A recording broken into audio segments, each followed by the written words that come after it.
to gymnastics practice. I'm actually running a little bit late. I just was working on some emails and really lost track of time, but I think that's okay. For those of you just joining us for the first time today, my name is Natalie, and if you've been following along with the channel, you may know that last year I did a different sport every month for the whole year. My favorite was gymnastics, so I signed up for the club gymnastics team at my university. Among the team members, I was one of the worst. Most of these people had been doing gymnastics since they were kids. It got me thinking about trying new things as an adult and why so few people do it. I'm feeling really sad. So far, since I've started this format of gymnastics, it's been a positive experience only half of the time, maybe less than half of the time. I guess it's just somewhat isolating because I started midway through the semester and everybody else started at the beginning of the semester, and I've been trying to befriend the other people who seem alone or beginners, but it's quite cliquey and there are certain people who seem to have priority, or like that's just my perception of it. I just think of myself as less than because I'm less experienced, and maybe that's not the reality and how I should be thinking about things. I just went back to school after taking 4 years off. It's been a great opportunity to learn new things, and I've been trying to get involved as much as possible. Walking uphill and out of breath, maybe not the ideal time to start vlogging. I'm going in pretty early today because I joined this research project. Basically, they're designing a clinical device. This is a good opportunity for me to bridge the clinical and engineering side of research, but we're collaborating with like doctors and stuff, so we have to meet early in the morning. That's the only time that works for their schedule because they have to like go be doctors and stuff.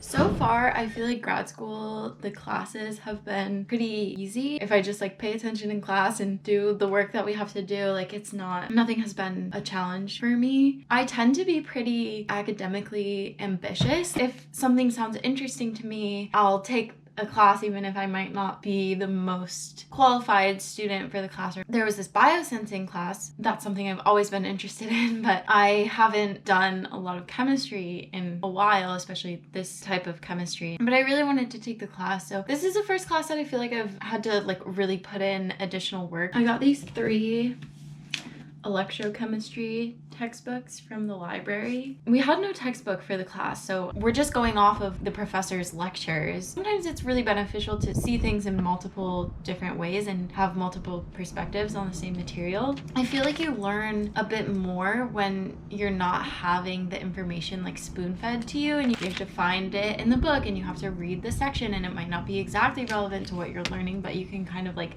connect the pieces together. This test is really hard.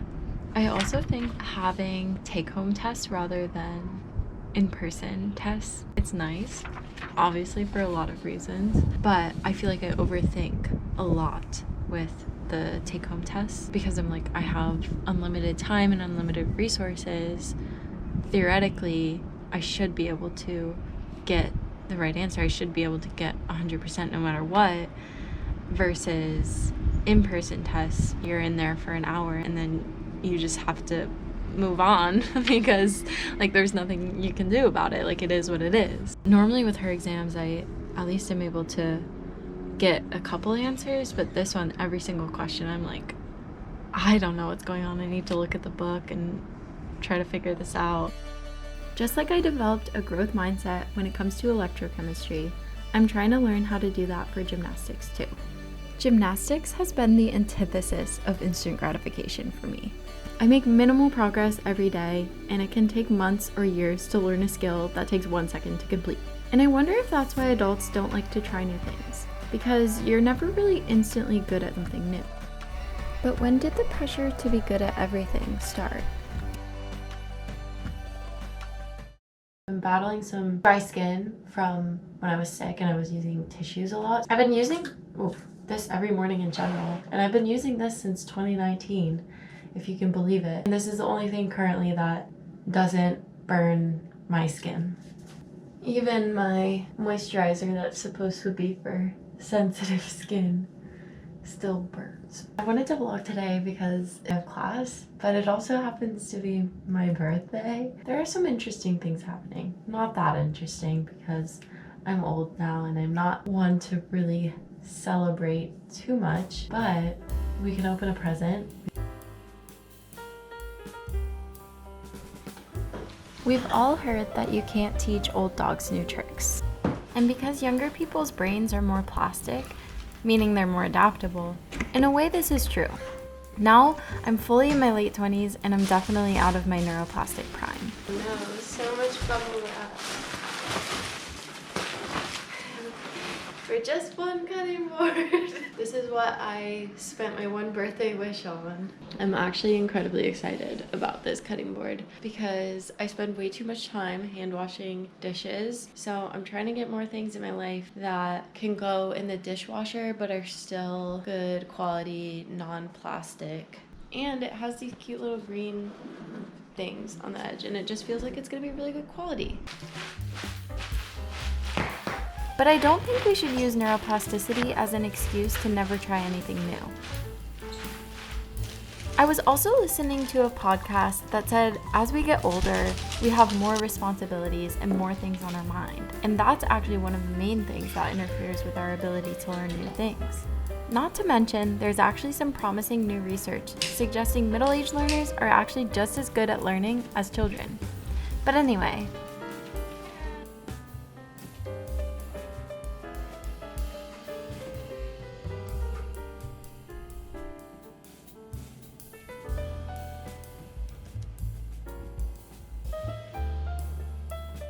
I need to go for a run. I'm just feeling anxious. Well, I'm feeling anxious in general, which is probably a reason I should go for a run and it would probably help me. But I'm feeling anxious about like not having enough time and I wanted to go down and run by the water just because I've been bored about running near my house. So I felt like that would help me with my motivation for the run. But that adds extra time onto the process of getting there, parking, whatever. But I changed into running clothes, so that's a good first step at least. I came down here, we're doing it, and I'm happy that that's the way it is. And it's a beautiful day. My run was great. It was very pleasant in terms of, scenery, weather, but I'm just so slow. And I feel like I haven't improved over the last 4 months of training, which is disheartening. I think tomorrow will be 3 weeks from my race, so I'm not feeling my most confident.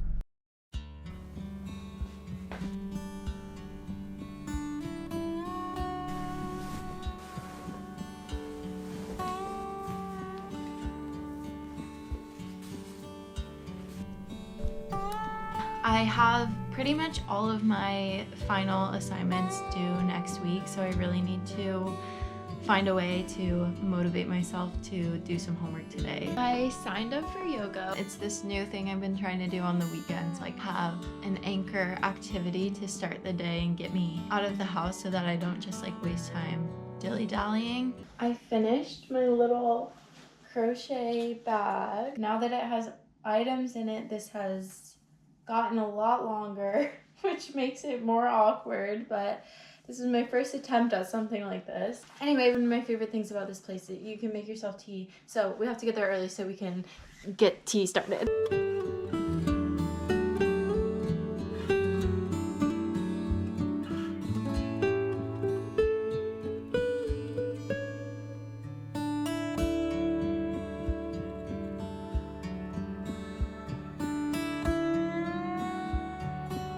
It's interesting to think about what we spend time on and what we spend money on, and everything costs some amount of time or money. And going to yoga is not it's something I feel like I deprioritize spending on.